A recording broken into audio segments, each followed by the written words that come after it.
सुमित हृदय जी जो चुनाव लड़ रहे हैं यहाँ पे प्रत्याशी हैं कांग्रेस की तरफ से, उनका पल्ला इस बार हल्द्वानी में कितना ज़्यादा भारी है कि महंगाई की मार वो काफ़ी ज़्यादा है।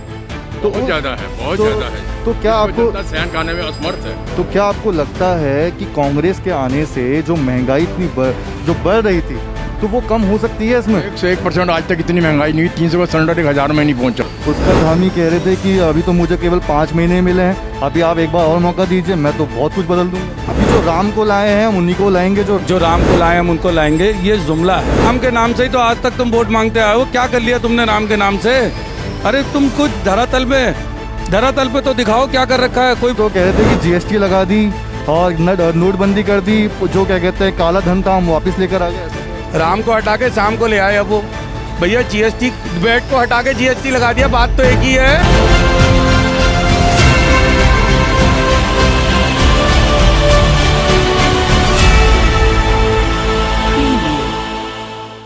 नमस्कार, मैं हर्षित चौहान समाज से बात कर रहा हूं और मैं अभी इस समय खड़ा हूं एक पोलिंग बूथ पे जहां पे कुछ कांग्रेस के समर्थक यहां पे खड़े हुए हैं। तो आज हम उन्हीं से बात करेंगे कि कांग्रेस का पल्ला यहां पे हल्द्वानी में कितना ज़्यादा भारी है इस समय।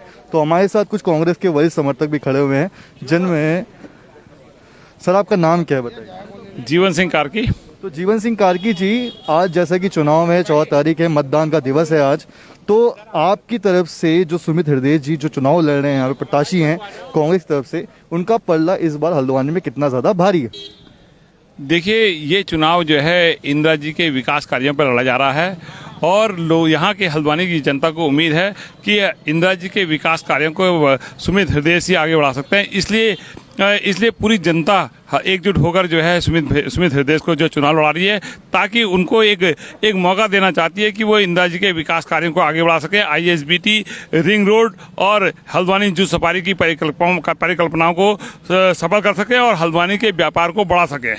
अभी मैंने एक चीज़ सुनी थी यहाँ पे कि जोगेन जी की तरफ से 2000 करोड़ की जो बात हो रही है, उस पर आपका क्या कहना है? देखिए, ऐसा है, जो चीज़ धरातल पर नहीं है, आप हवा में आप अभी घोषणा कर रहे हैं। आपको ये बताना पड़ेगा कि आप 8 साल से यहाँ पर मेयर के पद पर काबिज हैं और 5 साल इस सरकार को हो गए। तो उस 5 साल में सरकार ने क्या किया है? जनता ने 5 साल के लिए भाजपा की सरकार को चुना था, तो इन्हें ये बताना पड़ेगा कि 5 साल में हमने क्या कार्य किया और उसी के आधार पर वोट देगी। लेकिन वो इस बात को बता पाने में पूर्णतः असफल साबित हो रहे हैं। इसलिए यहाँ पर हल्द्वानी की जनता एक मत होकर जो है इस बार सुमित हृदय को चुनाव लड़ा रही है और आशा कर रही है कि वे श्रीमती डॉक्टर इंदिरा हृदय ने जो विकास कार्य कराए और जो उनके विकास का अधूरे रह गए उनको पूर्ण करने का वो प्रयास करेंगे। हमारे साथ सर एक वरिष्ठ जी भी हैं जो यहाँ पे कांग्रेस के समर्थक हैं। मैं उनसे एक सवाल करना चाहूँगा कि सर, जैसा कि आप देख रहे हैं यहाँ पे लंबे समय से कि महंगाई की मार वो काफ़ी ज़्यादा है, बहुत ज़्यादा है, बहुत ज़्यादा है। तो क्या आपको सहन करने में असमर्थ है। तो क्या आपको लगता है कि कांग्रेस के आने से जो महंगाई इतनी जो बढ़ रही थी तो वो कम हो सकती है इसमें? 101% आज तक इतनी महंगाई नहीं हुई। 300 का सिलेंडर 1000 में नहीं पहुंचा। 50 का पेट्रोल 110 रुपये में नहीं पहुंचा और इन्होंने कह दिया 500 के पार जाएगा, जनता के खाते में पैसा जाएगा, आपको 500 से ऊपर पैसा नहीं देना पड़ेगा। आप अगर जितना देंगे आपके बाकी आपके खाते में पैसे जाएंगे और ये जनता की मार हमें जो बचेगी वो सिर्फ कांग्रेस ही बचा सकती है।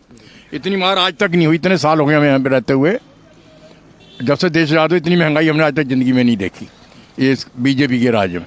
तो अभी मैं जब जा रहा था यहाँ से तो बीजेपी वाले बार बार एक चीज़ के बारे में बोल रहे हैं कि हमने भाई कोविड आया तो हमने वैक्सीन लगाई, हमने मुफ्त वैक्सीन लगाई।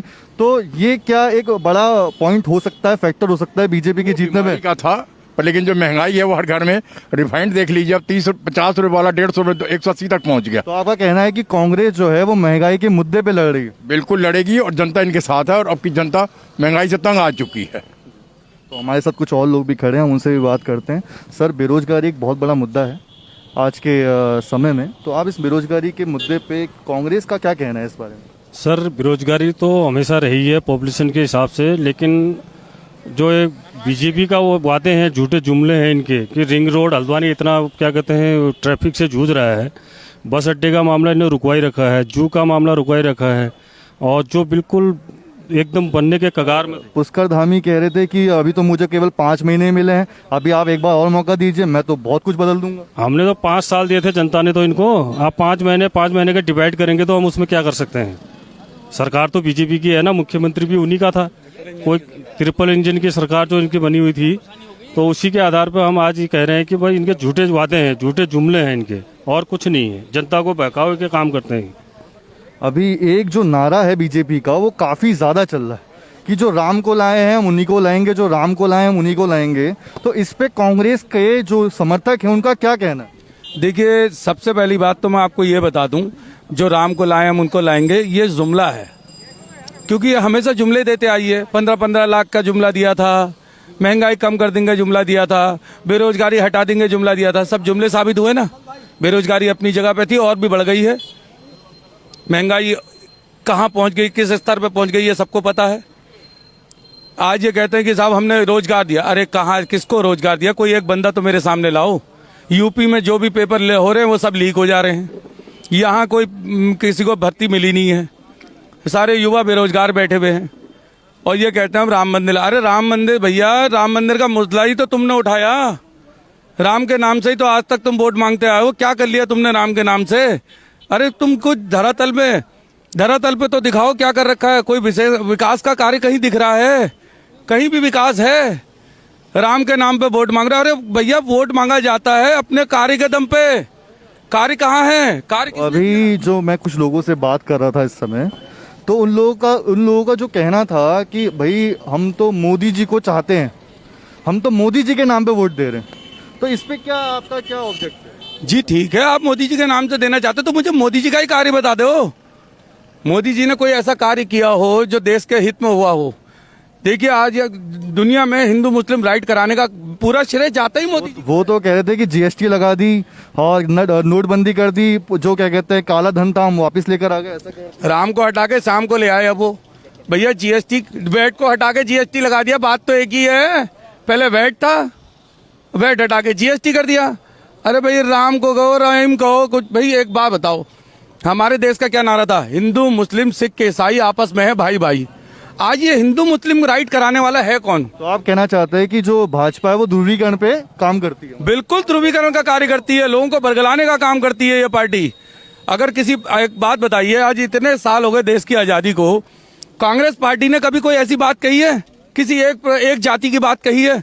वो हमेशा हिंदू मुस्लिम सिख ईसाई सबको साथ लेकर चलती है। ये हिंदू मुस्लिम राइट कराने वाली पार्टी कौन सी है? बीजेपी।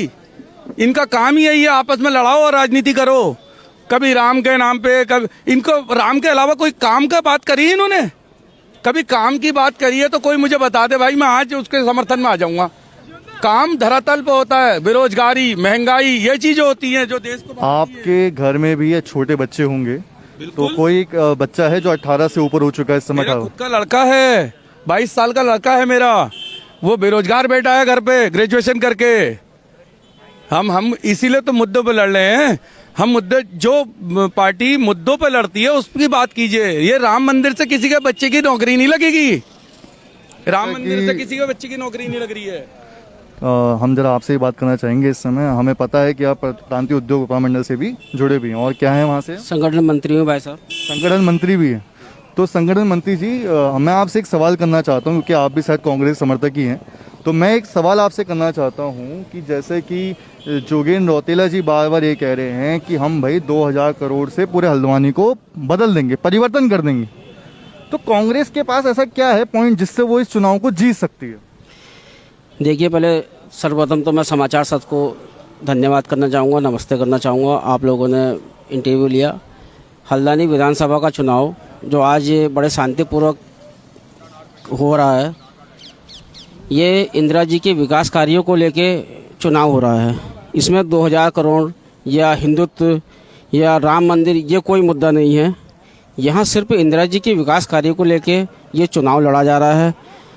हल्द्वानी की जनता ये चुनाव इंदिरा जी को समर्पित करना चाहती है। और जहाँ तक ये सवाल 2000 करोड़ का है, तो हम तो आज तक बचपन से लेकर आज तक देखते आए हैं हल्द्वानी का विकास सिर्फ यहाँ हल्द्वानी में मैडम श्रीमती स्वर्गीय इंदिरा हृदय जी ने किया है। और कांग्रेस ही प्रदेश का, देश का विकास करती है, सभी जाति धर्मों को साथ में लेके चलती है।